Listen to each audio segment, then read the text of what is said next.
spent $350 to find out is Ruth Chris fine dining. Cause y'all said it was Applebee's. I ain't want to do too much with my attire cause I know how y'all like to tussle about that. But we visited the one in Northbrook, which is coincidentally in a hotel. The white tablecloths does add a nice touch. I ain't never seen that in Applebee's, y'all. Maybe I went to the wrong one. But we started off with warm bread and butter. Nothing too extraordinary, but a nice starter. Now the interior looks pretty fine dining to me, but I know y'all only dine at Michelin star restaurants, so excuse my poverty mindset. Of course I had to get a lemon drop. Pretty good. For the appetizers, I got the crab cakes. Not the best presentation. The mixed peppers thrown on it does seem lazy. The crab cakes did have a nice amount of crab, but they were also a little dry and could have used a sauce of some sort. Not the worst crab cake I ever had though. For my mains, I got the cowboy ribeye and the lobster mash. Now y'all, whoever was on steak duty last Friday night deserve a raise because they put their foot in. I clearly came to joke, but the steak was amazing. Well seasoned, perfect medium. We shared it because it was pretty big and I ate mine down to the bone. Nothing extra was needed. Now this lobster mac was just sad. They didn't even try to thicken up the cheese sauce. Lots of crab meat thrown on top. I will say Ruth Chris is not stingy with their seafood, but overall the dish was just kind of sloppy. Like Mr. Chris, I can't even defend you here. Since we were a key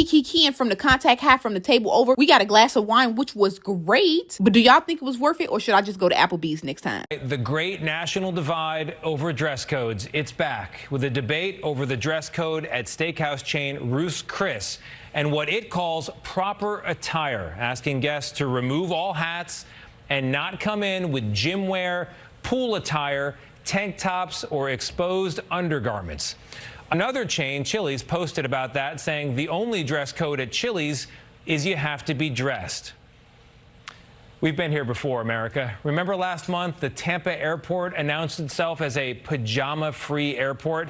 And although it later claimed to be joking, Transportation Secretary Sean Duffy was serious as a pair of slacks when he said all air travelers should dress with respect.